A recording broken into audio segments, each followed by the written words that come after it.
So super excited that you're all here. Settle in, get your notepads ready, start taking in all of the wisdom that's coming. So super excited to introduce Emily Phair and Kevin Hinton of the Phair Hinton Group. They've always believed that by joining forces and sharing their respective experiences, they could make a massive impact on the clients they serve and the agents and staff they hire. Over the years, the PHG has grown into a dynamic group of young, ambitious entrepreneurs committed to supporting the dreams of anyone who is brave and fun enough to come along for the ride. I love that.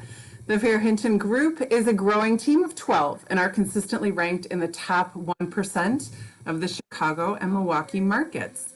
They're eager to share all their tips and tools and hacks they've learned over the past 4 years and are excited to connect with and learn from as many like-minded individuals as possible. So, like I said, you guys settle in. Kevin, Emily, welcome. I am giving you the floor. Super excited. Awesome. Thank you, Diana. I'm realizing that we might need to rewrite our intro because I think we say something about a bunch of young entrepreneurs, and our young days are coming to an end. So we'll update that for next time. That was a stretch. I count young, and young is heart all the same. So you can claim young until you die, as far as I'm concerned. Cool. All right. Diana approved. We'll keep it. Okay, cool. Hi, guys. I'm going to share my screen. So just give me a minute to set up. And I know we've got a bunch of people still popping on. So give us just 2 seconds and we'll get moving. Hi, Jackie. Hi, Catherine. All righty. Diana, keep letting them in. Yeah. Hold on, guys. Because we're not young, we have a hard time with Zoom.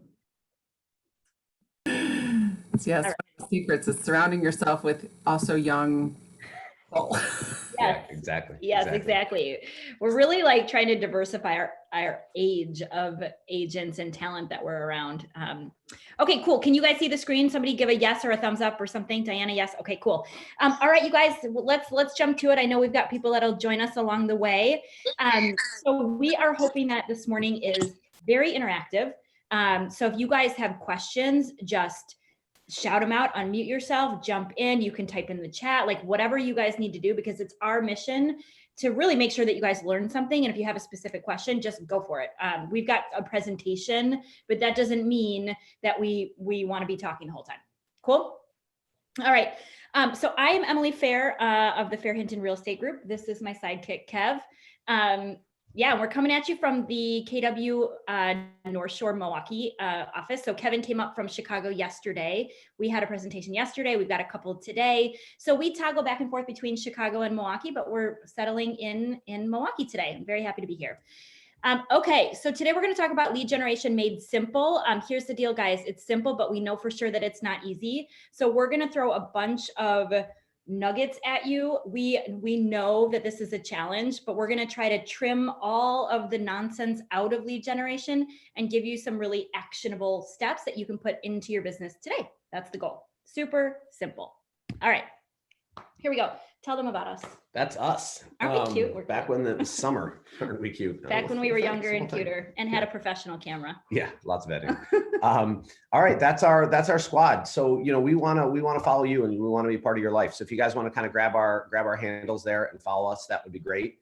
We will follow you right back. Yep. Take out your phones and connect with us, because the whole mission, we'll talk about it more today, is connecting with people. And that means your clients, your agent friends, leadership, anybody. So connect, and we'll stay in touch. Yeah. So that is our squad. Cool. Part of our squad. Yeah. The first two of our squad. All right. So you guys, so Kevin and I got into business let me back up. I've been in the real estate industry for about 13 years. I started in kind of brokerage hopping in Chicago way back right after the market crash. So this was like 2008-9. I got into the industry and I bounced from brokerage to brokerage, but also from team to team. And then eventually Kevin and I, about 5 years ago, landed on the same team, MKT Properties in Chicago, under the direction of Joe Zimmerman and Mary Haight. And that's where we met and sort of connected for the first time. So I've been in the industry for a long time. I've seen a lot of kind of what to do, what not to do. And ultimately, ultimately, when Kevin and I decided to leave our team and open and start a brand new team, it was because we had a shared vision. And we always have believed that 1 + 1 = 3. So we have like a new vision and a new idea of how we can build a team and how we can sell real estate. And so that was 5 years ago, and here we are 5 years later, we're rocking and rolling. So tell us about your background. Yeah. And so to back up for a second, well, this is obviously a lead gen class. We're also happy to answer some questions about our team. You know, we actually have a team building class, but if you've got some questions of kind of how we do it, roles on our team, we're happy to chat about that as well. Yeah. So I've not been in the business as long. I've basically 5 years to the nose, to the day I moved from New York to Chicago. So I was a golf pro my entire life. That's what I did on the North Shore of Long Island. And then I was about 37 and I decided I want to do something new. Everybody I knew played more golf than I did, you know, ironically. So because when you're a golf pro, all you do is spend time teaching others. Right. So I actually got into real estate and now I play way more golf. So it's great. But the point of that is that I haven't been in the business very long. I'm not from Chicago. I moved to Chicago, you know, and I knew 1 or 2 people. Literally, that was about it. Yeah. So one lesson from this is, you know, we hear all the time that somebody's got a really good network or, you know, they're born and raised there, all that kind of stuff. And I'm not saying that doesn't help from time to time, but we started from scratch and it can happen really fast. So that's kind of the point of it. And what we found is 1 + 1. And on that note, when we talk about kind of 1 + 1 = 3, the one sidebar there is so many people, this is specific to partnerships, get into partnerships because they want a friend, they want to share expenses, they want to have, you know, somebody to lament their deals and things like that, all that kind of stuff. That is good. Those are friends. It's not a reason to form a partnership. So if you're ever thinking about forming a partnership, make sure that kind of the collective is much greater than what you can do. Kind of if 1 + 1 = 2, don't form a partnership. Right. Okay. And then what we found is 1 + 1 didn't equal 3. It ended up equaling 12 and growing. So that is the bulk of our squad. Yeah, so this is our super good looking squad, and we have agents that spread across the Chicago market and the Milwaukee market. We're very proud that we have had so much success in Chicago that we're able to come 90 miles north to the Milwaukee area, southeast Wisconsin. And we have agents in both markets, and we're growing. So we're very excited about this. This is not all of our team members because we literally just hired one more. She will be on this starting next week. So we're pumped about that. And the breakdown is that we have 9 agents on our team and 3 admins. Good. And again, this is I'm trying to turn this down and I can't. That's okay, Susie. This happens to me too. Susie, no problem. I'll mute you. I didn't mean it like that. That's okay. I was talking. All right. Well, maybe we'll hear more from Susie later. Okay. It's okay. So you guys, we have 9 agents and 3 admin, and we can help kind of break down our team structure. If anybody has questions about that, we're happy to do that because I know a lot of people on this call are probably either part of a team or looking to join a team. So that's another conversation, but we're happy to talk it through. But for you guys for today, the reason that we want to just kind of highlight all the people on our team is because Kevin and I obviously live and breathe lead generation and the concepts that we're about to share, but so do all of our team members. So if you know any of these guys or you want to know any of these guys on the screen, they are all super bright, really productive members of our team, and they're happy to share their nuggets as well. Some of them I think are on the call. I know I saw Catherine, Molly's on the call. I think Kim is too. So feel free to reach out to anybody on Phair, Hinton, Chicago, Milwaukee, because we are a team that is always about giving and sharing. All right. Cool. So last year, 2020, we had a pretty good year. 2021 is looking even stronger, but we did about 50 million in sales across the 2 markets, about 175 units. And like we said, we've got 9 agents and 3 admins. So we're looking forward to big growth in 2021. It will be somewhere around the 60 to 70 million. It's looking like in 2021. So we're super pumped about that. We've been around the block, I would say. We've sold a house or 2, but in order to sell a house or 2, we had to do the lead generation part because that comes first. All right. So let's go back and talk to you guys about the first day on your job, and go back, like whether you're a new agent and literally maybe this is your first day, or if you're a seasoned agent, like think back to like when you first started in the business and you're like so excited, right? You take your test, you bring your sponsor card or whatever the heck it's called, you bring it into the office and you're like, cool, I'm amazing. I'm a real estate agent. Let's rock and roll. And you sit down at your desk and you're like, oh my gosh, what the heck am I supposed to do? Right? Nobody gives you a manual on how to be a realtor. They teach you how to pass a class, and then you got to figure it out. And so I know for me, before I was in real estate, I had literally, this is not an exaggeration, I had literally never met a realtor. And I had no freaking clue. My knowledge of real estate was entirely from HGTV and like high school, late 90s HGTV. So like, just not right. It was not right. So when I got into the business, it took me a really long time to get rocking and rolling because I didn't know what to do and I had nobody to turn to ask. So our mission today is to kind of help you figure out what to do. What about your first day on the job? What was it like? I mean, as little as Emily know, I think I knew less. Yeah. To be honest, I was very proud. I had my little paper card. It expired in 45 days and I got like a laminated one or something like that. Yeah. And I was very, very proud of myself. But then I realized it didn't come with any clients. So I said, Yeah, you had no listings, no buyers. my rents do, but like this little card doesn't seem to accomplish that Right. much. What do I do next? Right. So, I mean, but that's the reality, right? People get licensed and whatnot, but getting licensed has nothing to do with growing a business and sustaining business. And the example, that we kind of talk about, it's like somebody, it's like a dentist, right? They graduate from dental school. They've been in it for years. They've got all this debt or whatever. But then if they don't have any clients, they're a broke dentist, right? So they've got two jobs. They've got to obviously be good at their craft, but then they have to grow a business, right? They have to drive people to their practice and maintain that. So it's really the same kind of thing. Like you figure out the knowledge of real estate, but you're also a business owner. Yeah. And you can be the most knowledgeable realtor in the country, without any contracts, without any clients, you're in trouble. Yeah. So that was what we quickly had to learn, obviously. Yeah, for sure. Okay, so what you guys are probably tempted to do, whether again you're new or a seasoned agent, is a lot of stuff, right? If you go sit down at your desk in the morning, you can make a to-do list a mile long and you can keep yourself busy all day long. And to be honest, Kevin and I sometimes fall into that trap ourselves. Still, we have to train ourselves. Like, don't go after the shiny object. You need to focus on what to do versus what not to do. So here's what not to do. And let me be clear. We need to be clear. These things are important, right? So building a website, super important. Ordering open house signs, yes. Getting your headshot, Catherine, I'm looking at you, important, right? You guys writing an Instagram post, learning how to write a contract, all these things are really, really important. However, you have to have some faith and some trust in the people around you, and specifically like the people in the office, right? So we've got Sydney at the front desk, we got Charlie over here, we've got Diana over at the Lake Country office, all these people, we've got Kara in Chicago. We have so many resources around us so that when the time comes, if you guys need help with something, somebody will help you. We'll help you. I mean, gosh, if you guys have a contract and you don't know how to write it, call us, we'll help you, right? So the point is, when you sit down to make your to-do list, unless lead generation is the only thing on that to-do list, I would take it, crumple it up, throw it in the trash, and start a new to-do list. Okay. This is shiny object syndrome, and we're all guilty of it. Cool. All right, you guys, we have three jobs in real estate, right? The first job is to connect with people.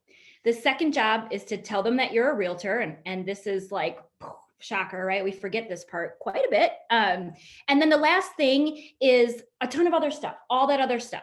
Okay. And we're actually suggesting that you only have really two jobs. Okay. So forget about number three. Number three is what takes up all of our time, but really your two jobs are to connect with people, tell them that you're in real estate. Okay. And when we say connect with people, we're going to talk about this a lot today. We're saying add value to your people. Build valuable relationships with your clients, with your leadership in your office, with your friends, with your family. Connect in a valuable way. Tell them you're a realtor, and the rest will come together. Okay, so let's talk about this. In 2020, this was such a great example of kind of like how to connect and what connection means, because all of a sudden in 2020, like everything in terms of like face-to-face human interaction came to a halt. And so we had to learn and push ourselves to connect with people in new and different ways than we ever imagined, right? And so there's a lot of ways now, a lot of habits that we built in connecting with people, right? So we can do face-to-face now. That's a little bit more safe at this point. So we can meet for coffee, we can grab a drink, we can have lunch, we can do buyer consults, we can do listing appointments. That's connecting, right? We can also connect via social media, right? So there's ways that we can interact and build relationships online. You guys, this phone still works in a pandemic, right? We can still call people, right?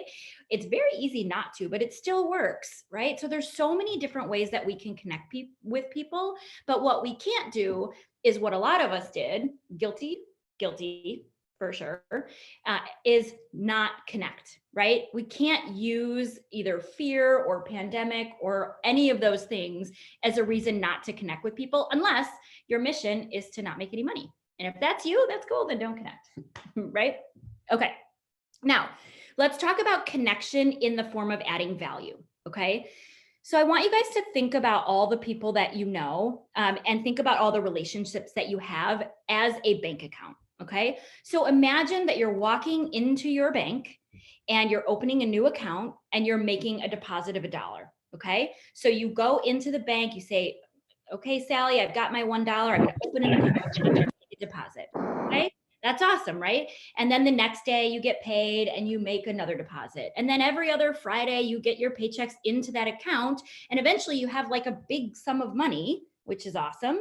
And then one day you go, okay, cool. I'm going to go to my bank. I'm going to take out a withdrawal and I'm going to go on my fabulous vacation, or I'm going to buy my super fancy yacht, right? Maybe you're going to buy those shoes that you've been eyeing. Maybe you're going on vacation, whatever you're doing. Once you have enough money, once you've made enough deposits into your account, then you're in a position where you can take a withdrawal.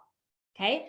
So think about your clients in that way. Think about your relationships. I shouldn't say clients. I really shouldn't. Like, think about all your relationships in this way: your friends, your family, your past clients, your leadership team, your partners, your colleagues, everybody, right? It's all about making deposits and adding value to your relationship.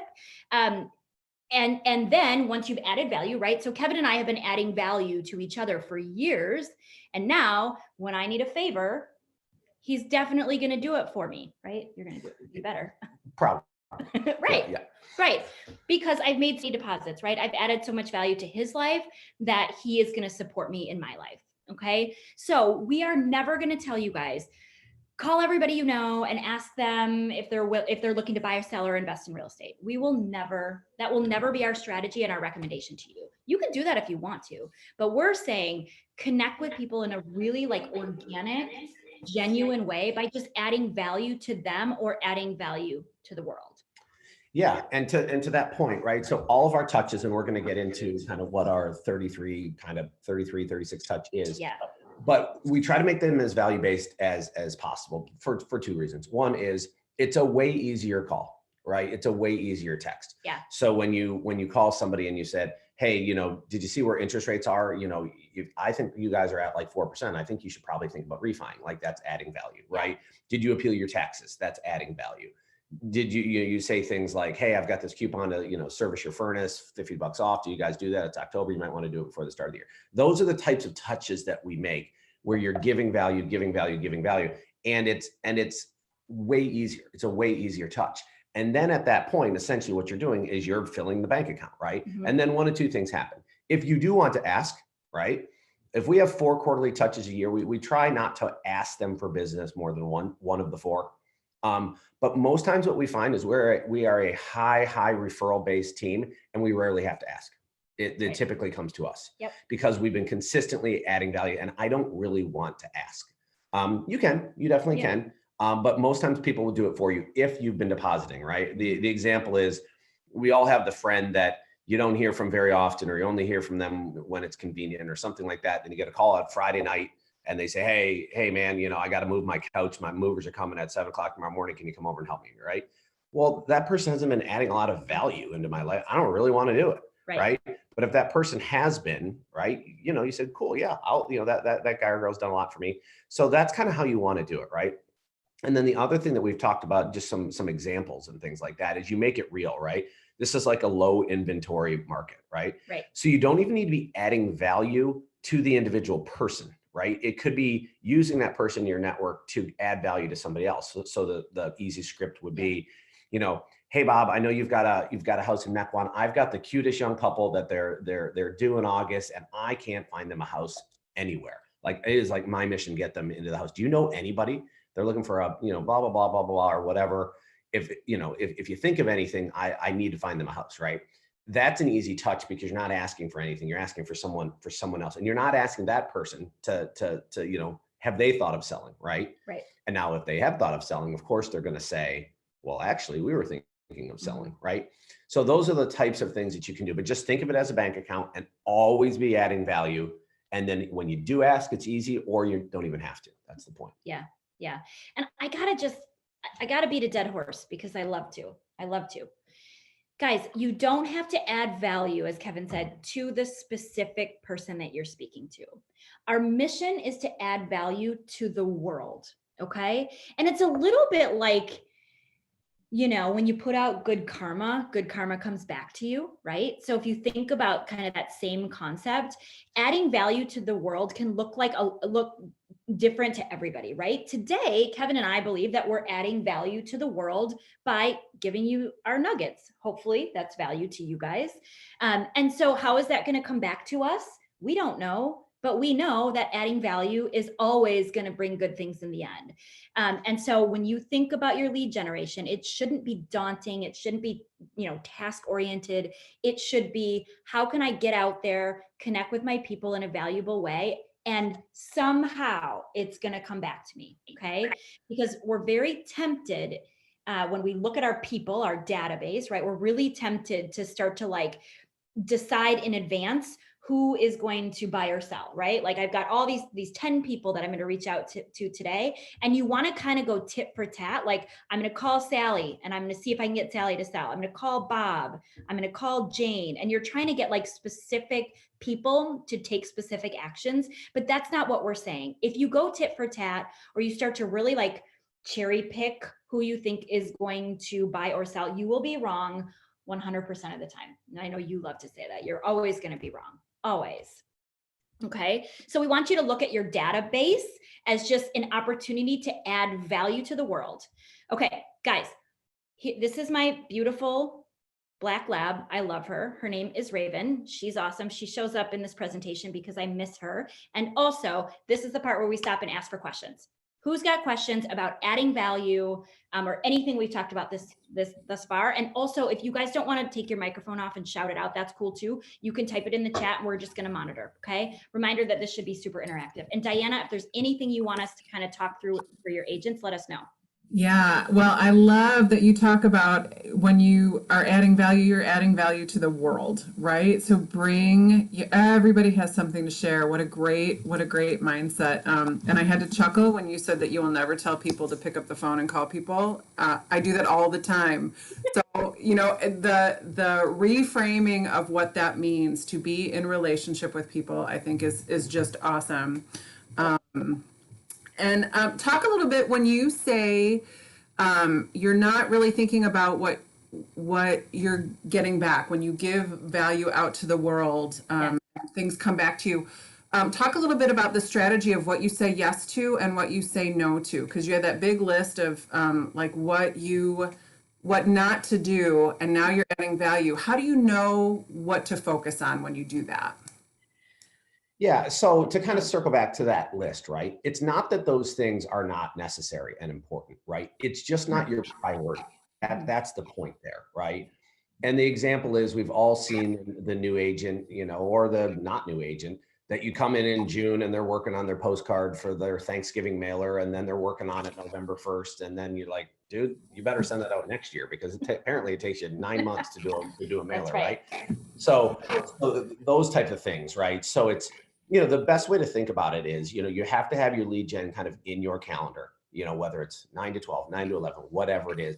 And just think of it as, you don't have the right to do any of those other things until you've done your lead gen. That's right. Okay. So if you've actually done your lead gen and now it's new, now you have the right to do those things, but you don't walk in the morning at 9 o'clock and start, and by the way, we're not married to 9 to 11 lead gen, right? People do 3 to 5, 4 to 6, 2, we don't care. But the point is that if you don't specifically hit your lead gen for the day, you're doing yourself a disservice, and you kind of haven't earned the right to do those other things that are sometimes more fun. It is kind of fun to create a website or do some Instagram posts and things like that. So it's not that those things aren't important, but they're just not your priority. So that's kind of how we think of it. Awesome. And then can you give an example of what that lead gen hour or two looks like for you guys really tactically? Yeah. And that's probably kind of, we're about to get there probably. So Awesome. Yeah, Okay. yeah, yeah. So Diana, hold that and know that Kevin mentioned this. And for those of you guys who love structure, I'll offer you this. We used to on our team pre-pandemic, we were in the office every single day from 9 to 9:30 was transaction management, where we cleared out all of this inbox, our brain and also our email. We cleared everything out so that then we spent 9:30 to 11:30 doing lead generation.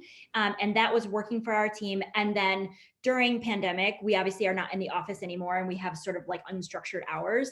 But if you guys like structure, we're going to give you like lead gen activities, but we had always in the past done it from 9:30 to 11:30 after we cleared out our inbox. We used to try to do it right away in the morning. And then we learned that shiny object syndrome in the form of emails was our biggest challenge in actually getting to our lead gen. So clear out the inbox, sit down and go. Yeah, that's a really important point because I don't do well with having an email in my inbox that I know is important and not get to it until noon kind of thing. Yeah. So I like to just look at it, delete all the garbage, reply to the one or two things that are actually important. And now my brain's clear for the next couple hours and then we get to it. So we didn't do that initially, but it's been much more effective after we kind of implemented that. Yep. I love that. I love that. And you guys, as you're listening, I think just tactically, there are a lot of really good nuggets in terms of how to find something that works really well for you, right? So it's lead gen is non-negotiable and make it your own, right? Figure out a rhythm and a system that you can do daily to build your business. So great. I love it. Yeah. And if you were to watch Kevin and I lead generate, we don't do it the same at all because we have different personalities. And so something that's really authentic to him is not authentic to me and vice versa. So we are going to give you guys ideas and kind of a structure, like a blueprint, and then you guys creatively take it to wherever your personality wants it to go. Okay. All right, you guys. So there's two types of people. And this is funny. We always joke about this. There are not three types and there are not four types. There are two types of people. There are the people that you have met, and then there are the people that you have not met. Okay. Very confusing. I know. It's like, it blows our mind because the temptation here, and I don't know, Ben Klein, if you're on the call or not, he's on our team, but we love to tease him about this. People, AKA Ben, like to qualify or disqualify the quality, that was a mouthful, the quality of their database when they look at it on an individual level, right? So I'll give you an example. Ben, last year, like right about this time last year, Ben was really, really down on his database. He was like, my friends are all in the restaurant industry and, they're waiters, bartenders, wait staff, whatever. And the Chicago restaurant industry is tanking, obviously, as all cities. And so he was really like upset and disqualified basically his entire database because they worked in a particular industry. And while he wasn't wrong, there were challenges in the industry. What he didn't realize is that we don't want to look at our database on an individual level. We don't want to look at the individual person and say, Bob is a waiter. Bob works at the Dawson is closed. Therefore, Bob's not going to buy a house, throw him out. That's not how we put together a database. We put together a database of collecting all of the people that we've met into one place. And that's it. That's the only qualification you need is, have you met them? So yeah, and to kind of add to that, right? That's the point of what Emily was saying earlier. If you start to predict where you're going to get your deals from, you inevitably end up being wrong. Or you then have to overthink how do I lead gen to this person versus the other person? Yeah. The good thing is you lead gen to them all the same. They're all equal. Now, when you're adding value, you make the value specific to them. Right. But don't get into the predicting of that, right? So, I mean, Emily's example is she's got, how many siblings do you have? 4 siblings, and they're all married, so 8. And a bazillion cousins and things like that. And basically has never gotten a referral from anyone in her family ever. It just hasn't, right? Theoretically, they love me, but it just doesn't seem to be panning out in the form of referrals. Right. And we'll talk about that later. It's because they don't think of Emily that way. They think of her as their daughter and sister, little sister. That kind of thing. My best friend in Chicago, he pops up on my quarterly touches, and his name's Jeff. And literally every quarter, I just send him a picture of a donut. That's all I do when he pops up. And he's like, "Why do you remember that's how many referrals you've given me since I've been in Chicago for 5 years. And that is going to be your touch until you give me a referral." Or if I go broke, I'm gonna sleep on your couch. Your wife's not gonna like that. So, Well, you can see people talk. right? No. You know, and then, for example, we've gone on. We had a really good example. We went on a FSBO appointment, which we did Yeah. not get. They sold it on their own, and they've given us referral after referral after referral. Yeah. So we didn't get the listing. We didn't do a deal with them, and Yeah. they've referred us probably 4 to 5 times. Yeah. So the point is, you've either met them and they get the same treatment, or you haven't met them. We'll talk about how you talk about non-Mets and you turn them into Mets, but Yeah. that's all you got to think about. You either met them or you haven't. Yep. Okay. So we're gonna just stay on these Mets for a second. We will talk through non-Mets and how to lead generate to non-Mets in a little bit, but we're gonna stick with Mets. Okay. So now you guys have taken everybody that you know, and you've put them into a database, right? And the question we're going to get the question in 10 seconds here, so I'm going to answer before you guys ask. What database do we use? We use 2: RealVolve and Command. Okay. So we are of the belief that Command is the future, and that's what we use. Okay. So here we go. Mets. All right. So the mission here is to force the human interaction. That is lead generation. That is a Charlie Stalleyism, force the human interaction. And when we say force, we mean, lovingly and organically and genuinely and all that, right? But we're basically trying to build a system around adding value and communicating with the people that we know so that we can convert our database at a ratio of about 2 to 12 or 1 to 6. Okay, so quick math for you guys. If you take the number of people in your database and you divide it by 6, that's how many deals you have if you systematically nurture to them.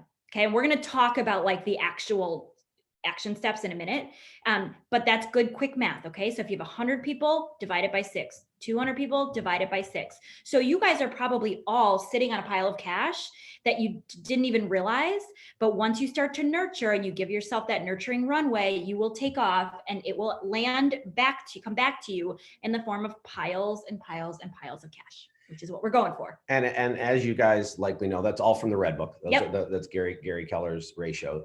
But those are people with full contact information. Mhm. Okay. So if you have less than full contact information, then those ratios start to get greater or worse, however you want to say. Okay, so what's full contact information?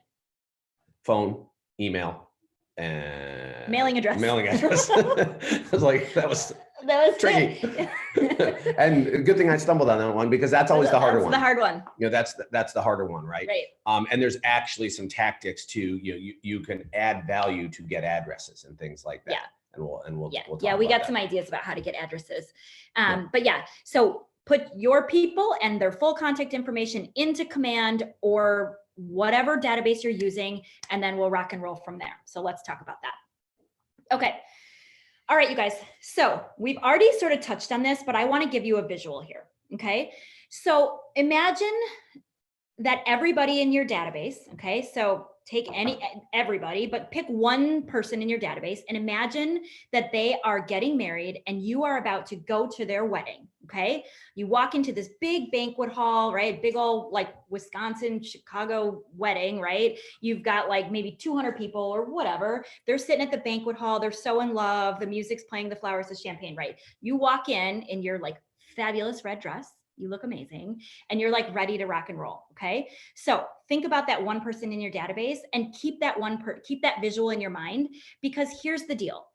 When you walk into a wedding or when you think about your database, I want you to think that every individual person is 200 people, a wedding of 200 people. Okay. So you might know Sally in your database and Sally's getting married and you're going to her wedding, but you're not trying to sell a house to Sally, right? You're trying to sell a house to anybody at Sally's wedding. Okay. So I'm not saying go to weddings just to meet people, but also I'm saying go to weddings just to meet people, right? So you're walking into this wedding and you're getting on the dance floor, you're meeting her friends, her cousins, you're meeting her sister, you're meeting whoever, right? And so now that you know Sally and you've had this valuable relationship with her, you have access to everybody at her wedding. And so that's how I want you to think about your database, because when you look at your 200 people database, you say, okay, there's 200 people in there. So I have a chance of selling houses to these 200 people. No, you have a chance of selling a house to all 200 people plus all the people that they know. Okay. So really, you guys, think about the wedding, get on the dance floor and meet more people. That's the name of the game. Yeah, and to add to that a little bit, right? Because it kind of circles back to some of like the stereotypes that we kind of have about our database, Yeah. right? So let's say that Sally was in the restaurant industry, right? And she didn't have a very good financial year. She might have no ability to buy a house in the next couple of years. That could be her reality. And maybe so Jamie on our team, who's a little bit younger, she's 25, right? A lot of her friends are renting and are going to rent for a while, right? So Sally could be both of those things, in the restaurant industry and renting for the next 5 years, right? And then we think, well, I'm not going to lead gen to Sally. It's not about Sally, right? Sally will do the heavy lifting for you, right? You just have to consistently remind Sally that you are in real estate. So then when she thinks about her 200 people, now you get referrals, right? So that the 6 to 1 and 2 to 12, it's 2 to 12 for a reason, because it's about getting referrals for the people. It's not about the individual. So that's a really good example of, if you had not been consistently talking to Sally, right, you are not on top of mind as a realtor. And then when she talks to a friend at the wedding that's buying, she doesn't even think of you, right? So those are kind of real life examples of how you can have missed opportunity, right? Yep. Cool. Okay. Moving along, guys, let's talk about the 33 touch. This is one of our favorite systems that we use on our team, but this is the gold system for lead generation. So 33 touch. Okay, so we're going to talk about what a touch is in just a second, but here's the math. Here's how it breaks down. Now, you guys are looking at this going like, oh my God, where's social media? I know that question's going to come up. We can talk about social media, but on Phair Hinton, social media can be part of one of your 4 quarterly touches, and B, it's gravy. Okay. We love social media. You guys, like you know, if you follow us or you're friends with us or whatever, you know, we post, we love it. We reach out, we interact via social media, but it's not part of our systematic 33 touch. Okay. So the systematic 33 touch, 4 quarterly touches. And we will get into these in specific in just a second. 5 stickies, we'll talk about what those are, and 24 mass emails, okay? And that is what a 33 touch is. So you guys take out your phones or whatever and snapshot this. This is the breakdown, okay? All right, let's talk about it specifically. Okay, first of all, what's a touch? Can talk us through what is a touch? Yeah, so this is the quarterly touches, right? Because what Emily's going to get to is 29 of those steps are automated, right? By our wonderful admin staff, here we go. right? Yep. We're talking about the 4 quarterly touches, and really the definition of a touch is, and this is not a perfect definition, but I've thought of you in a thoughtful way, and you're aware that I did, right? That's what a touch is. Okay. So then if you kind of keep that, okay, I thought of you in a thoughtful way, and you're aware, and that person is aware that I did, right? Yeah. And let's just break that down for a second, because everybody on this call right now, you guys, everybody, or at least many people, know somebody who has a birthday today. Okay. So what's today? March 10th. 10? Yep. Okay. So somebody knows, a friend, a family member, an old cousin, whatever, who has a birthday today. Okay. And if you think, oh, how nice, it's Sally's birthday, that's great. That is thoughtful. However, it doesn't count unless you tell Sally happy birthday. You have to do the second part. And the reason that we like to hit on this point is because we spend all day, every day thinking about our clients, coming up with, properties that they might enjoy, coming up with ways to connect with them. We think about, oh gosh, I just drove past their house, how cute, their yard looks amazing. We think about them all day long. And then we forget to do the second part, where we actually reach out and tell them that we were thinking of them. Okay. So you guys are good at step 1. You're not so good at step 2. We're not either. Right. And this is where that forced human interaction comes in, because the interaction is always happening in our brain. We got people in our heads left and right, but we need to do the second part. So on these touches on our team, we don't care what device or medium you use to connect with these people, right? If this is a person that it's a phone call, then you can give them a call, right? But we do know our database a little bit, right? You know their jobs and things like that, and their age and how they like to communicate, right? So all you have to do is hit the definition of what a touch is, right? So one, we brainstorm on value adds, right? Tax appeal, services around their home, refining, identifying a property, yeah, telling them that their neighbor just sold and giving them the price Yeah, maybe things interested. like Mhm. giving value, giving value, giving value. And then it can just be also things not even real estate related, right? So you're on Facebook and you know that you've got your, and we'll talk about this, how we break it down, but they just got back from this was not lately, but got back on a trip from Ireland or whatever, right? You go on there, you make a nice comment, you're like, oh my gosh, Declan's getting so big. I can't believe it. Haven't seen you guys in ages. Can't wait to catch up, right? Like Mhm. that is a touch that would count as a touch. That's Mhm. thoughtful, and they're aware that you thought of them. Okay. Mhm. So those are the type of things. And rarely is it, who do you know is going to buy or sell in real estate, right? That's just not, I don't want to say that. And thankfully you don't have to, right? Yeah. If you want to, and you're comfortable with that, great. I'd probably have more deals if I did that more often, but maybe not. It's just not my It's not style. our way. Yeah. Yes, So it's not, it wouldn't be authentic to who we are. I want to make a comment, and Tanya McVicker, are you on the call? Thought I saw you. T. Hi, T. I love you. Okay, Tanya and I were just talking the other day, and T, feel free to jump in if you want to add anything. But we were talking about this idea of adding value versus just being like the most friendly, lovely, joyful agent, right? So there's a difference between being like, as T calls herself, bubbly T, which we love about her. And so taking it to the next level, where instead of just being friendly and cool and awesome, you're also adding value. And that's where I mean, we're beating a dead horse, of course, but like, that's where we have to take this to the next level, because we're all friendly and we're all nice. And we're saying that, you don't, every single time you talk to somebody, you don't have to add like so much value that you blow their minds, but you also can't just be friendly, right? Because then you're just a friend, right? I So you have that. to find, yeah, go T, tell us. I have that same, I don't know what you want to call it, the same thing that you have with your family. I have family and friends and past coworkers from previous employment. Like, I used to be in the wedding business. You would think I would have loads of referrals of people that are joining houses and having to, sell their individual, and nothing happens like that because they think of me as like fun tea first and then a realtor. And Yeah. it has resonated with me, our conversation, because it's like, I need to be the realtor first and bring that value. And I'm always going to be fun, but it's backwards. And I think that's why I am not consistently seeing those referrals come in. Yeah. Yeah. T, I love that. I'm so glad we had that conversation. Me too. Cool. All right. Yeah. Okay. So let's talk before Kevin moves on. Hang on. I want to give you guys something really practical here. And you're going to say like, oh my gosh, how do we actually do the touches? Well, here's what we do. We take our list of people, our database, and we break it down into alphabetical thirds. Okay. So the month of January, we take our list and we call everybody that's in the first third of the alphabet based on their last name. February, the middle third. March, the last third. April, the first third. Okay, so we just go through our database in alphabetical order, and we literally, I don't have mine somewhere, you probably somewhere, but we literally have a sheet and we just, Sally Smith, cross her off. Bob Stewart, cross him off. I gotta go in alphabetical order here. But we just cross them off, and then at the end of the month, we turn that crossed off list into our admin who holds us accountable. Okay, so for those people who need practical and accountable, that's just kind of a little hack that we use. And two additional notes to that is, one, if you've got 100 people in January, Yep.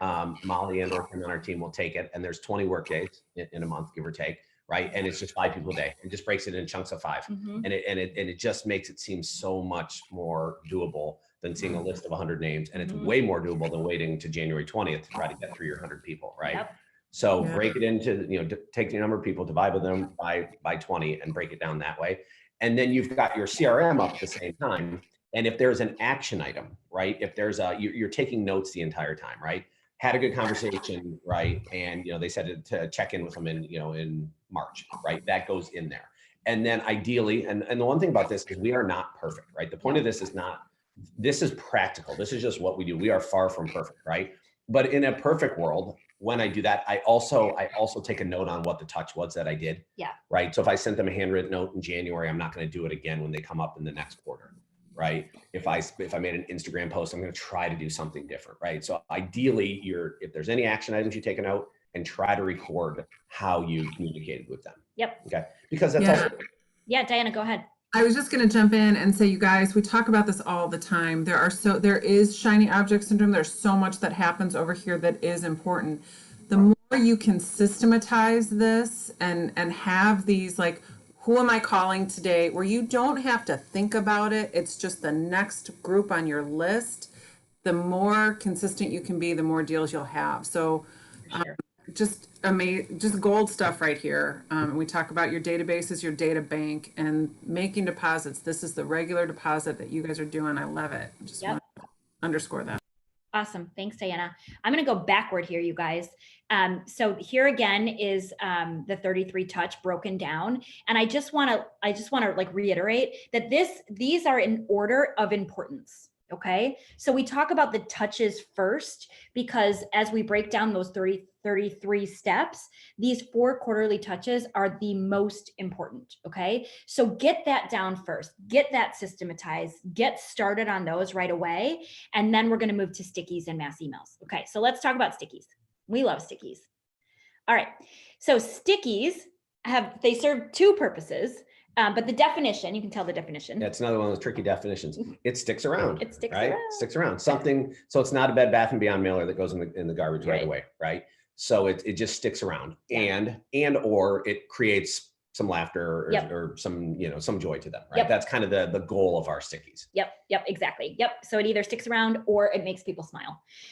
So you guys, so we send these out 5 times per year. We take all of the people whose addresses we have and we send something in the mail to them. Okay. So this part is not free. Okay. So if you're a newer agent or you're struggling financially, or you're just really conservative with your budget, this part you would probably put at the bottom of your list in terms of priority, because it's not free and there's a little bit of manual labor involved. But basically what we're doing is we're trying to push something in the mail. Okay, first of all, we got the quarterly calls. We're going to talk about emails in a second. And then they get something in the mail, something tangible that they remember us by. Okay. So these should be fun. They should be lighthearted, goofy, like adding value, but value can be just something funny, right? There's value in making somebody laugh, right? So I love, back in November, maybe December, our most recent sticky was awesome because we didn't think this through clearly, but we sent Kevin to the bank with literally a duffel bag, and he was to come back to us with 1,130 $1 bills that he literally put in a duffel bag. And it's so funny because it's like, oh my God, why did we send this single guy to the bank to get the, Where do you think I would do where do you think they think I was headed with those nearly $1,200 $1 bills? Like, it wasn't church, right? So I got a few looks. Yeah. I didn't get mugged, thank goodness. Yeah. But I raised a few eyebrows at Chase. Yeah. So. We gave them something to talk about. Yeah. So that's good. But guys, the point was that we were taking these $1 bills because we had 1,130 people in our database. We took a $1 bill, we put a little note on it. It said, "It always pays to work with Phair Hinton," and popped it in the mail, right? It cost $1 and then a little bit for the envelopes and a little bit for the stamps, right? But we pushed it out. People got a $1 bill in the mail and they're like, what the, why, what can we buy with this? Like nothing. We just love you. We just love you. That's it. Yeah. And so we got a lot of interaction from that. And then obviously another trip to the bank to get out money to kind of, follow through on my issues I have apparently is, 2 steps, right? Is I got my $1,200 bills, and then we bought 1,200 lottery tickets. Yep. So not only do I have one type of issue, I have a second type of issue. Gambling issues. Yeah. So by the way, it's not that easy to buy 1,200 lottery tickets and not get mugged and not get judged. So I had to go to 6 or 7 different gas stations last week. And that one, that's our March sticky, right? So it goes out for St. Patrick's Day, and it just has a little something that says, we're lucky to have you in our world, something like that. Can I ask a question? Yeah. This is Kristen Schlingman. Hi, Do Kristen. you send, because I'm sending out a lottery card for St. Patrick's Day, do you also include your business card in there, or just your name and phone number kind of thing?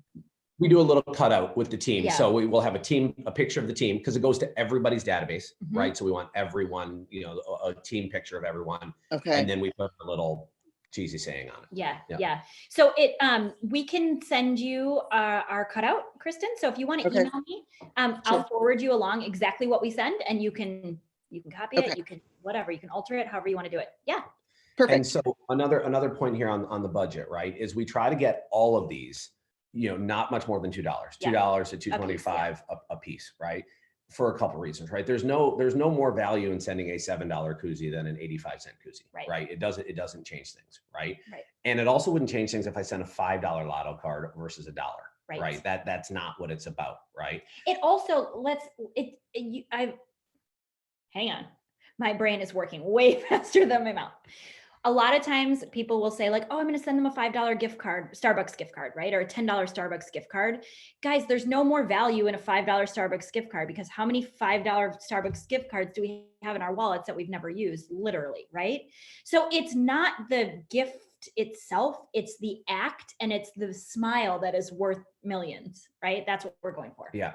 So be budget friendly and Yes. just know that, like, you know, we'll sometimes we send like throwaway sunglasses and things like that cost $1, that kind of stuff. You know, unless you're sending like really nice Ray-Bans or something like that, they're all just throwaway sunglasses, right? Mm-hmm. So be specific, be tight on your budget, and don't go overboard. It's literally the touch, and it sticks around, and you'll get a lot of interaction from that. Yeah. A lot of koozie pictures, a lot of lottery tickets. People scratch it off. I won $10. You'll get a lot of that. A lot of stuff with like the $1 bills. They're like, dude, you didn't send me a $2 bill. I'm like, man, Right. it's a pandemic. Like, Right. like, you know, also Right. it's really hard to find $2 $600 $2 bills, right? That'd be take me a month. Yeah. So A couple others on here, guys. We sent a notepad that said looking for a new pad, and then it had our name and our address.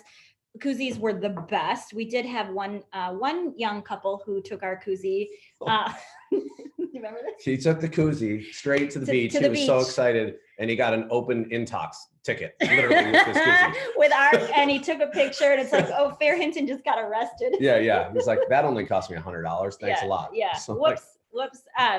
But we also, one of my favorites was earlier, like right at the beginning of the pandemic, we sent out a self-addressed stamped envelope with a cutout out of a heart. And we said, right on the heart, on the front, one thing you love about Chicago, and on the back, one thing you love about Milwaukee, and mail it back to us.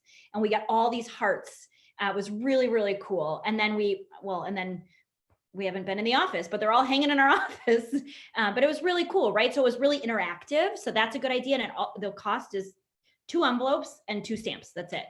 And then holiday cards and things like that. So we've got specific examples. If you guys want to see what we've actually done, like visually, just reach out. Kevin and I will absolutely pass on anything that we've sent out. Okay, moving along. Let's talk about mass emails. All right, here's the thing about mass emails. It is very tempting to spend hours and hours and days and weeks trying to craft the perfect emails. They're going to be perfect, right? You're going to be so clever. You're going to have the perfect messaging, no grammar errors, no spelling errors. They're fabulous. It takes you hours, right? So what we're saying is, guys, don't do that. It doesn't need to be perfect. We want you guys to send mass emails out just to get your name in front of your database, not for perfection. We know that probably everybody is deleting our emails anyway. Okay. So we send out 2 emails per month. They're not very well thought out, to be honest. Molly on our team does an amazing job of putting them together, but it doesn't take her long, and it's not about the content. It's just about pushing something out. So 1 email a month is a call to action. So that could be something like, do you want to know the value of your home? Reach out. We're happy to give you a free CMA, something like that. And the other email that we send each month is something more along the lines of like branding or advertising. So that would be like, oh, we've expanded to Milwaukee. Here's our fabulous picture of us, something branding, right? So call to action, branding. And again, the content doesn't really matter. Keep it, professional, and check for spelling and grammar, but that's about it. Then just get something in their inbox so that they look, they see your name, they hit delete, they move on with their day. But this is just remind them about you and that you're in real estate. Okay. So Quinn in our Chicago office said, yeah. with the stickies, is there a call to action, like a referral request or anything like that? No, Nope. not at all. Not at all. And there's not on any of those, right? On the emails, there might be, would you like to know the value of your home? But here's how I kind of think about it, right? Is like, if I put a call to action in something like in terms of like, hey, do you know somebody? Hey, like, to me, that just goes by the wayside. Yeah. And here's how I think about it, right? I don't know the math, but there are going to be 8,000 homes sold in Wisconsin next year, whether I'm in the business or not. Right. I can't make it 8,001. I can't make it 7,999, right? There's going to be a certain number of sales that happen, period, right? Nobody can ever force them to buy or sell a home, right? So the only question here is, what percentage of the pie am I going to get, right? So I can't call somebody and convince them that they should sell or that they should move or whatever, right? So that's why we don't go down the road of a referral, asking for referrals all the time, because we just want to touch them and consistently remind them that we're in real estate, Yep. and they will come to us. So that is why we don't really put in specific action items in terms of asking for a referral. Yep. Cool. All right, you guys, here she is again, my curious dog. What questions do we have? Any questions about the 33 touch? I know a lot comes up here. So if you guys have specific questions, shout them out, or general questions, Yeah. shout them out. And as it might answer a couple of your questions, or we can talk about it, right? So that's our 33 touch. And then we have two supplements to it. One is our social media, Yep. right? And the second are the events that we do, events. right? So that's kind of where the 33 touch becomes 36 touch. Events got weird this year. But two things on events. One is we found that if there's a charity element to it, that the participation is way higher. Yep. Way higher. So we do the Alzheimer's Walk in Chicago every year. We get a ton of interaction with that. Yep.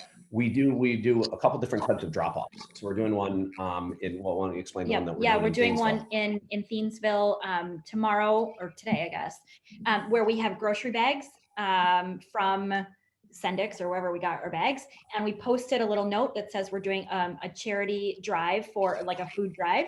And we're dropping those off at our farm in Thiensville. And then we have a drop-off location and time, which is Saturday morning at one of our team members' house, or you could do it at one of your open houses for one of your listings. And so we're dropping the bags off today. We're asking for people to bring them to this location on Saturday morning. We will be there, and it's an opportunity to be charitable and add value to the neighborhood and to the community, and then also meet more people and connect with people. So that's one. We've done it before. It was awesome. We did it in Chicago, and Lakeview was great. Yeah, we just had a good last fall. We were selling one of the Blackhawks houses in Chicago. He got traded to Denver. We, for an open house, we basically did the same type of thing that we did at Toys to Tots. It's called Cradles to Crayons kind of thing. And we did the open house. We blasted the neighborhood, put it in the neighborhood, all the neighborhood pages and things like that. And it was come to the open house, drop off toys, things like that. And we had so many people through. One, probably curious to see a Blackhawks house, but also just because so many people have been trying to give to charity and things like that. And with COVID, things are closed. They don't know where to go. They're not comfortable. So we had so many people through, and we didn't get everybody to sign in, but we got a pretty high percentage, right? I mean, that would have been an open house that probably had 5 people through, and we must have had 50. Yep. Nice. Yep. Nice. You guys, this is like a master class in full human interaction. I know. I love it. Diana, so I know it's noon, right? It's almost noon. So you guys, we have a little bit more content to get through. We're going to flip through it super fast, and we have time for we have time for Q&A. If you have a hard stop, Diana, let us know. Can we keep going? Good. I just wanted to say, keep going. For those of you who can hang on, great. For those of you who can't, we'll get the information from Phair Hinton and make sure that we post it out to everybody. So keep going. Perfect. It's fantastic. Okay, cool. All right, you guys. So I want to touch on this really quickly. So we've talked about how to connect with our Mets and put them in our Met database. However, a lot of us have the fraud complex. I know I do. I know many of us do. And I've talked with a lot of you guys about this. But here's the deal. This shows up in a couple of different ways, and it prevents us from really reaching our full potential and communicating with our database. Okay. So one way it shows up is that as a realtor on day one, we are not qualified to be real estate experts, right? We take a test, we go like an online test, right? It takes a week of studying, maybe. Some of us don't pass our test the first time around. And so and then we all of a sudden one day we're like, oh my gosh, I have a real estate license, and therefore I'm qualified to sell $1 million properties all over Chicago and Milwaukee. No, right? I'm not qualified to do that on that particular day. Whereas a doctor or a lawyer, for example, they have to go through years of schooling, years and years and tons of student loans and debt just to get them to the point where they have the right to take the final exam, to get to the point where they can actually get hired for the job. So when you compare yourself to another professional, we have very little training relative to others. And so it can be like really debilitating to walk into a situation where you're a new agent, maybe, or you've been in the business for a while and it's your first time selling a multi-unit, or selling an investment property, selling a lake house, selling to a Blackhawk, right? There's all these situations where you're like, gosh, I'm not qualified to do this. And so you feel like a fraud, right? And then the other way this shows up is like Kevin already mentioned, like me, for example, where I have all these friends and family that I knew before I was a realtor, and none of them think about me as a realtor. They think like I am their kid sister. To them, I have a really embarrassing nickname, and I'm still like 8 years old, and I'm a total hot mess. Like I'm just their kid sister who knows nothing, and I'm annoying, right? That I'm their little sister. And so they don't think of me as a professional realtor, right? They think of me how they thought of me. And T, you mentioned this, your people don't think of you as a realtor. You're fun T, right? And that's okay, guys. That happens to all of us. So there's a solution here. If you feel like you, A, don't have enough training or education, or B, you have your people have an idea of who you were versus who you are, okay? And so that solution is to work with non-Mets or future Mets, okay? Yeah, and then to back up, so with the fraud complex, you've got a couple options. One is you just acknowledge it and you get over it. Yep, and that's what we're recommending. Yeah. Two is you gradually let time kind of change the narrative of who you are, right? So that's why you run a 30 touch over time. You post, you do all these things that gradually they don't think of me as the golf pro anymore. They think of me as a successful realtor, right? They don't think of Emily working in education. They think of her as having a highly efficient real estate team, right? So you let time control that. Mm-hmm. And it also doesn't mean you don't get to talk to your people. You don't get to use this as an excuse. Right. But you just keep doing your 33 touch, you do that. And if they've got an issue with you and they don't think of you that way, that's fine. That's okay. But then what you want to do is you can say, okay, that will be, but now I want to control the narrative with new people, right? Yep. I'm going to go meet non-Mets, turn them into Mets. And the second that I meet them, they only know me as a realtor. Yep. They don't know that I've only been doing this 5 years or whatever. I'm not the kid sister. I'm not that, right? So non-Mets, you can control the narrative from day one, right? So lots of things on the screen. How do you get non-Mets, right? We know a lot of those, right? Open houses and farming and online leads and FSBOs and door knocking and things. You're meeting them for the first time. They only know you as a realtor, right?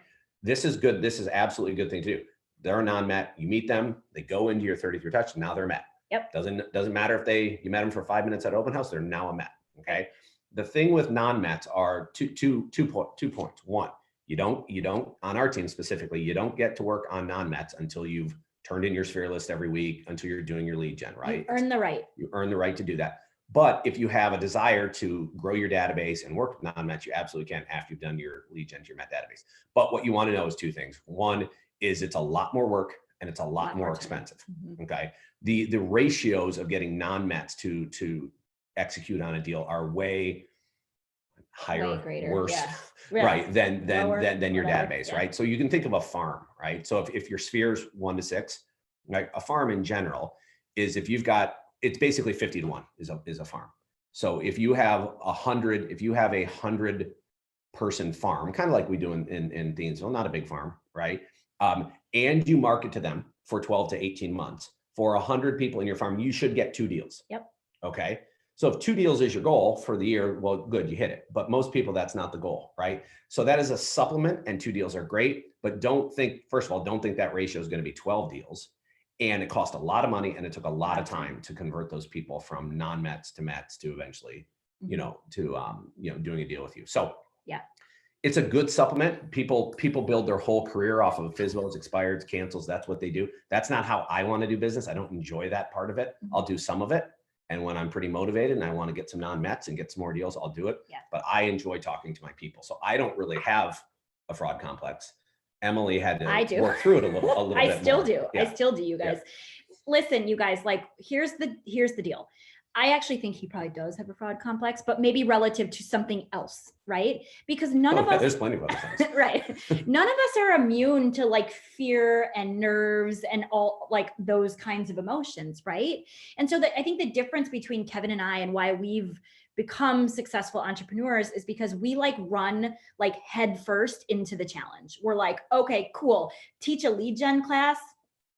No, we don't know how to do this, right? We have no idea how to do this. We don't know what we're doing, but we're like, we're just going to do it.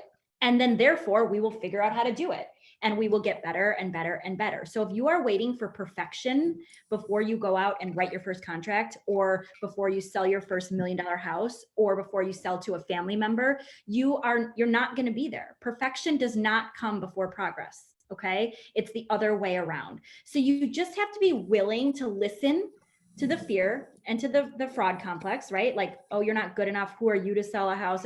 Listen to it, recognize it, stomp it out, and get moving. Okay. I just want a quick question on this. Yeah. You know, we talk about this being a daily practice. We talk about this being a system for you. Can you talk a little bit about knowing that we all live that a little bit? How does that change every day in terms of your feeling as you approach your lead gen?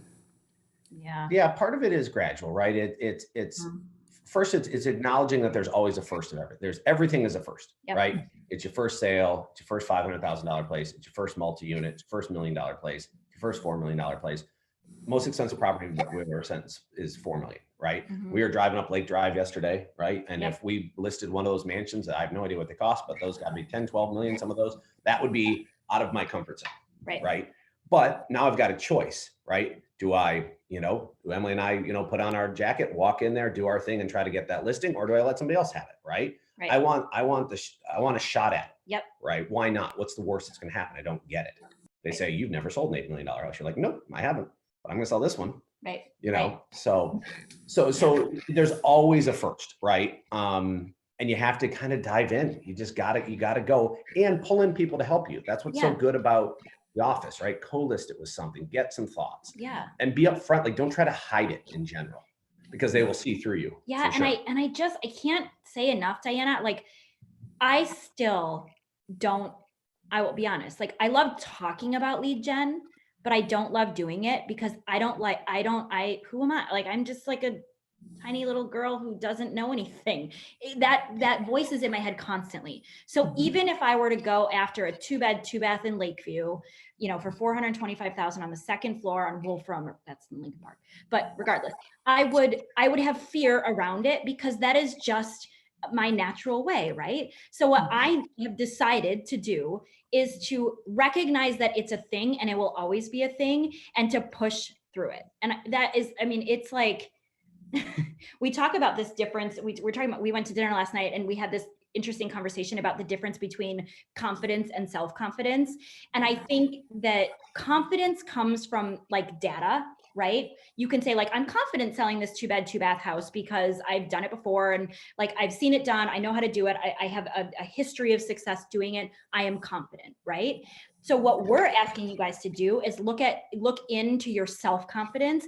And that is where you might not have the data to show for it, but you have a belief that if you go for it, you will either get it or you will get better for next time. Right. And so you become fearless if you have that self-confidence. Yeah, I love it, you guys. And for everybody listening, one of the takeaways here is that it doesn't matter what it looks like on the outside. Everybody has that voice in them somewhere at some point. And so if this is your first time lead genning, dive in, because then it will be your second time or your third time. And if it's your first time with $1 million house, dive in, because then there will be a second and a third.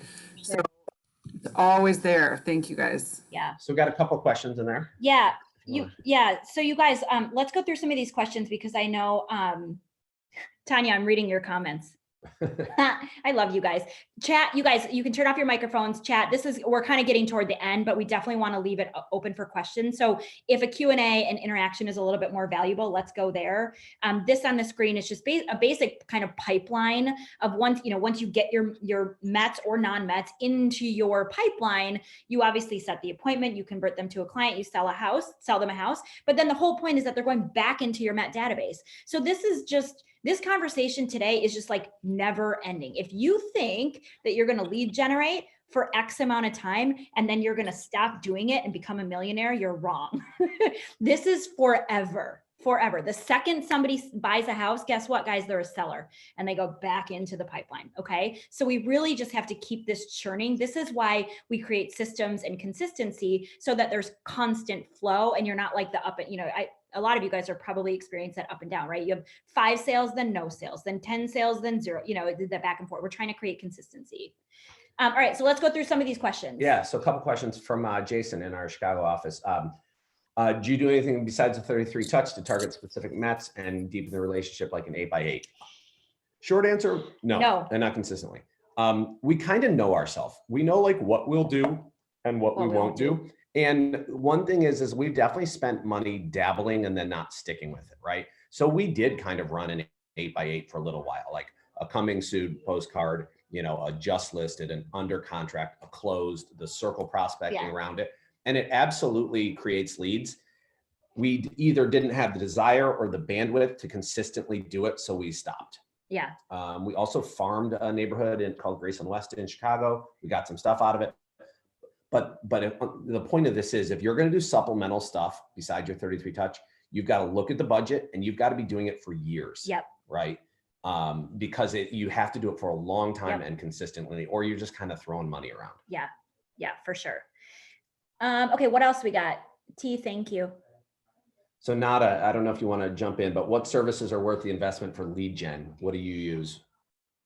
Well, the phone, because you can call, text, email, Facebook, Instagram on here. So I would definitely buy a phone. And if you buy a phone, you will be able to do all of your 33 touch. Okay. So that's my short answer. But for lead gen, if you're thinking about lead genning for non-Mets, I think that's probably the question. If you're thinking about cold lead generation, there's lots of different services, and we can talk about it offline because we've tried a few, and I don't actually know where we're at right now with what dialer and where we get phone numbers and things like that. So let's take that offline. I'm happy to give you the information. I just don't actually know. Yeah. But we don't pay, well, we do pay for one lead gen service and we pay for Zillow leads. That's true. We've had a lot of luck with Zillow leads, but Kevin said it earlier, you guys, cold lead generation is super time consuming and super expensive. We spend about $6,000 a month on Zillow leads. We have an ROI, right? They absolutely have at least a 300% ROI. However, we have deeper pockets because we have budgeted for that over the long term, right? So if you can afford it, do it. But if you can do things for free, right? If you've earned the right to buy Zillow leads, go for it. But if you think you're going to buy Zillow leads and not talk to your sphere, that's probably the reverse. Yeah, no, that's super helpful. And I think I'm a new agent, so some of this is very foreign to me as far as the costs that go into some of the non-Met lead generation, and has been really eye-opening at what a waste it could be. Yes. You don't want to spend that kind of money. You want to harvest the people that are closest to you, which is what you're saying. So I appreciate that direction. Thank you so much. You're welcome. You're welcome. I'm glad you got that nugget, because we wasted a lot of money early in our careers because we were trying and dabbling and thinking maybe we had a better way to do it. And, but we're Phair Hinton, we can do it different. It's like, nope, we're not special, right? There are really, really good systems in place that are free or cheap, and they work. They've worked for years and they will continue to work. Yeah, I think it's really important to be just honest with yourself and say, like, what am I actually going to do? Right. What will I do in terms of my personality and how we do it, right? But the good thing about this is, like, and Diana, we're always giving you a hard time about this. Like, we actually specifically, and now not coming at you, but we're like, don't call this lead gen boot camp. Right. That's not what it is. It's that to me has an image that makes me cringe of having my headset on and writing down every contact and being in a closet with my computer and my Siri. It sounds terrible to me. Yeah. Right. It sounds like I'm going to go teach golf again. Right. That's what I'm going to do. Because it's really not, it's just pretty easy. There's some work ahead of time to get these things set up, like the stickies and the emails and all that kind of stuff. And if you're a solo agent, that takes a little bit of time, and it might have to look a little bit different, but the actual lead gen is really easy. It's just, you got your 5 people a day, your 7 people a day, and just a text, adding value. Yeah. Just add your value. Yeah. Can I ask a live? Yes. Yeah. It's Kristen again. So you were talking about your Mets. I have, I'm trying to figure out, I have a large sphere of people, like probably 600 to 1,000 people. I don't have them all yet in command, but a sphere of people. But like when I send out these sticky things, I mean, that's a lot for me being a solo agent, a newer agent. Yep. Do you recommend, like, what would you recommend? Like, I have a neighborhood of 66 homes that I'm trying to kind of stick with. I already have had 3 listings since the beginning of the year in my neighborhood, which has been great, but I don't know, like, I don't know how to set it up. Yeah. Yeah. So we can talk about it offline if you want, but I just am trying to figure out, our sphere the same as Mets? Yes. Yeah. If you've met them, they're a Met. right? But to this point, while we say you don't cherry pick the free stuff, the emails and the phone calls, but it's also fair to be a little bit budget sensitive when you're sending things. Yep. So when we send out all of our stickies, because we have a lot of people on our team, right? Molly sends us all lists and says, hey guys, we're not trying to waste money here. So if this is just like some rental that you did 5 years ago and you really have no idea if they're in that place anymore, cross them off, things like that. Yep. We have what we call orphans in our database. So when anytime a buyer buys one of our listings, they go into our database, right? So they're an orphan, right? Because we're working on the assumption that their realtor won't talk to them. So we are going to. Yep. After that. But if they just closed on a place, right, I'm probably going to take that person off, so we're going to take it down. And, of that 1,130 that we sent out for the lottery ticket, there was probably 1,500, Yeah, probably. 1,400. Yeah. We kind of got rid of some. Yep. So you can be a little bit strategic on that. Yep. And Kristen, I would say, if you want to budget like going forward, we spend about $25 per person per year. Okay. So if you say you can work this backward, right? You can say, you know what, I'm going to budget $3,000 toward my Legion for 2021 or 5,000 or whatever your number is, right? Okay. And then you can back into it. So you can put, maybe you just start this year with your top 50 people that you want to send to, or 100 people that you want to send to, and start there. And then you can build it year after year after year as your budget grows. But think $25 per person per year if you're sending 5 stickies is about right. Yeah, part of that cost of the events and things like Yeah, that. yeah, So it was a little bit cheaper this year. Yeah, this year was cheap. All right, that's so helpful, you guys. Thank you. Yeah, you're welcome. I love that. I love that tactical and strategic, right? So Yeah. you're running a business, and this part of it, figuring out the finances and how that works is key to making sure that you have a system that can continue to. Yeah, for sure. Because it's all about sustainability, right? Got If it. you do one thing one time, it's worth shit, right? You gotta be consistent. Excuse my language, but it's true. All right, you guys, we are getting close to, we're way over time. A couple of things just to end here. So first of all, if you haven't connected with us, here's our Instagram and our email again. Please connect with us on Facebook, in Command, wherever. Also, we do private coaching as well. So if you want to reach out to us for that, we can tell you a little bit more about it. But we are here for you. Our mission is to connect with people. That's it. That's the whole thing. And tell them that we are realtors. And so that's what we're doing today. We're putting our money where our mouth is. We're doing our own lead generation for relationships. And who knows where these conversations are going to take us. And so we employ you to do the same thing. Just go out there, meet people, add value, and assume that it will come back to you in the form of deals and money. You guys, a huge thank you from the Milwaukee Lake Country crew up here. You guys this has been incredibly valuable. Awesome. Going out and putting awesome things in the world, and it all comes back for sure. Thank you, Diana. Thank you for hosting us. Bye, T. Thank you, everybody. You guys, we'll talk to you all soon. For sure. Thank you. Bye. You got it. Thank you.